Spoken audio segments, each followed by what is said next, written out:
Conseil sénégalais des chargeurs COSEC moo leen di may seen revue de presse dali na jàmm ñu ànd xëy yër yéenekaay ñu xëyandoo yéenekaay gi di Rewmi Quotidien xëy di ñu xibaar naan ñu njiitu réew mi di président Macky Sall niki démb ci suba xëyoon na sol aw dàllam ma ànd aku gàngooram demoon Kër Massar seeti askan wi nga xam ne ñoo am ay jafe-jafe ci lu jëm ci wàllu mbënd mi yéenekaay gi di Rewmi Quotidien nee na jamono ji nga xam ne ñu bëri ci askanu Sénégal ñoo ngi wax ne 750 milliards yi nga xam ne wax nañ ne dañ koo dugal ci mbënd mi dugaluñ ko si waaye dañu koo luubal jamono ci la Macky Sall wax ne 750 milliards yooyu am na yeneen fanweeri milliards yoo xam ne danañu ko si dugal maanaam 30 milliards démb Macky Sall daan na koy wax ci Kër Massar moo ne day 750 milliards yi bëri na ci ñoo xamante ni dañoo wax ne dañu koo luubal maanaam dugaluñ ko ci mbënn mi ba ñenn ñi sax di sàkku ñu daal di si ubbi ab enquête parlementaire jamono jooje Macky Sall nee na 30 milliards danañu ko si daal di dugal ba tey ci biir journal bi Assane Samb xëy jël xalimam daal di wax ne njiitu réew mi di Macky Sall démb dig na waa Kër Massar ba xolam sedd waaye nag ñi nga xam ne ñoo yëngatu ci wàllum politique bala ñoo am lu leen neex rek nañu janoo ak askan wi nga xam ne sonn nañ ba maara day taali maanaam di leen dik ay milliards di leen tuddal ay milliards ba tey ci yéenekaay gi moom Macky Sall nee na Kër Massar ab département la koy def wax na mbooleem ñi nga xamante ne ay maire lañ na leen bàyyi leen di joxe bërëb yi nga xamante ni bërëbu ndox la yéenekaay gi di ñu xibaar naan ñu Moustapha Mbengue mi nga xam ne mooy maire bu Kër Massar bisub démbam bi du ko gaaw a fàtte ndax dañu ko yuuxaloo ba maara day taali ab otom sax dañu ko yàq ndax askan wi nga xam ne ñoo dëkk Kër Massar ñoom jàpp nañ ne jafe-jafe yi nga xam ne am nañu ko ci mbënd mi maanaam Moustapha Mbengue moo leen ko teg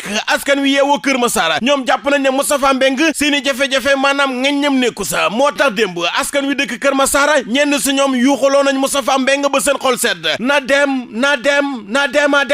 maanaam foo tollu di ko dégg yéen kay gi de la témoin ak évidence mu xëy di ñu xamal lan ñu ginnaaw yuuxu yi nga xam ne yuuxu nañ ko Moustapha Mbengue moom Macky Sall wax ji demul si ñi nga xam ne ñoo am ay jafe-jafe maanaam au lieu que mu def ni nga xamante ni moom la ñenn ñi def maanaam xuus si ndox mi dem sa ña nga xam ne maanaam ñoo lu ci mbënd mi di waxtaan ak ñoom ak di masawu ak ñoom amul lenn loo xamante ni Macky Sall def na ko ci maanaam Macky daal leen la def ñu baasal ko ab baas ba mu rafet mu dugg di wax ak ñi nga xam ne ñooy autorité yi ak sapeur pompier yi ak digg ay milliards loolee la Macky Sall def yéen kaay gi mu xëy di ñu xamal lan ñu Macky Sall kay dafa mel ni démb dafa bañ a taqal tànk yi laas yéen kaay nee na Macky Sall li mu def démb ci Kër Massar yomb na Macky Sall ñëw na joxe na ay diggéem demande na yéen kaay gi di Sud Quotidien xëy di ñu xibaar naan ñu Macky Sall démb ba mu janoo ak askanu Kër Massar wax na fa ay mesures yu bare bari ngir nag dindi askan wi nga xam ne ñoo nekk ci ndox mi daat nay wax ne jafe-jafe yi nga xam ne askanu Sénégal ñu ngi koy dund ci lu jëm ci wàllu mbënd mi lépp danañu ko saafara ci ni mu gën a gaawee Vox Populi ñu fekk ko fa moom Macky Sall nee na am na lu bëree bëri loo xamante ni moom ci boppam def na ko ngir nag saafara mbënd mi ci réewum Sénégal waaye lépp doyut lii Quotidien ne wax ji daal lenn la Macky Sall ni ki démb dafa demoon Kër Massar di politique loolu mooy wax ji yéen kaay gi di Rewmi Quotidien xëy di ñu xamal ñu Lansana Gagny Sakho mi nga xam ne moom lañ dénk ko ONAS moom nag moo fi taxawoon bëccëgu dara kàmm ne Ousmane Sonko su ko neexee na ñëw ONAS ma leeralal ko xaalis bi ana fan lañ ko dugal Ousmane Sonko woo ko na ko Lansana Gagny Sakho pare naa ngir ñëw ONAS Lansana yaa ko tere neex waaye nag Lansana Gagny Sakho daal xaw ma dañ koo dee xaw ma dañu koo yedd xaw ma pression lañ ko teg waaye dafa woowaat Ousmane Sonko na ko Ousmane Sonko njiitul Pastef Ousmane na ko naam mu ne ko daal invitation bi nañu ko bàyyi ba jëmmi jamono Libération yéen kaay nee na Lansana Gagny Sakho dafa daw deuxième dafa ñàlli Dakar Times xëy na ci inondation yeeg 766 milliards yi ana nan lañ ko jëfandikoo yéen kaay gi xëy na ci yéen kaay gi di Rewmi Quotidien ñu xëy fekk fa comité de suivi force Covid-19 ñoom général François Ndiaye déglu nañ maître Malick Sall mi nga xamante ni moo yor wàllum justice ndax nag xam ngeen ne ci wàllum coronavirus bi ministre de la justice jox nañ ko lu toll ci 400 millions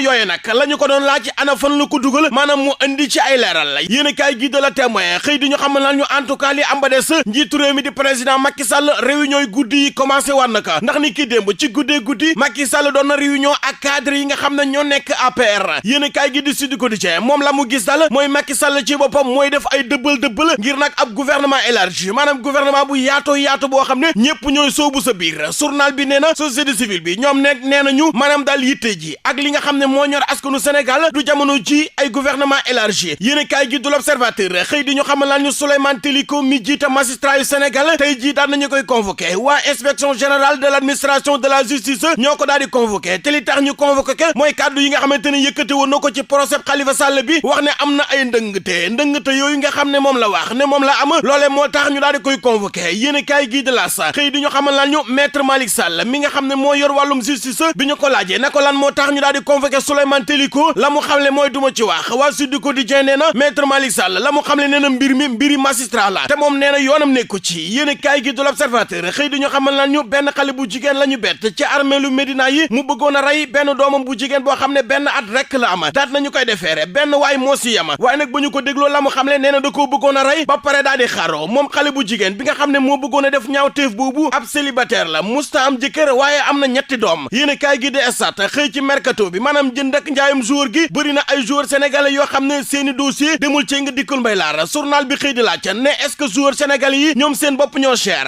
yéen kaay gi de sunu làmb xëy na def gëstu bu yaatu ci xaalis bi nga xam ne moom la ñuy fay VIP yi waaye daan nay xëy samp ab laaj nee na combat bi nga xam ne moo dox diggante guy gi ak rëg-rëg est-ce que du risque ci guy gi. Conseil sénégalais des chargeurs COSEC moo leen doon may seen revue de presse.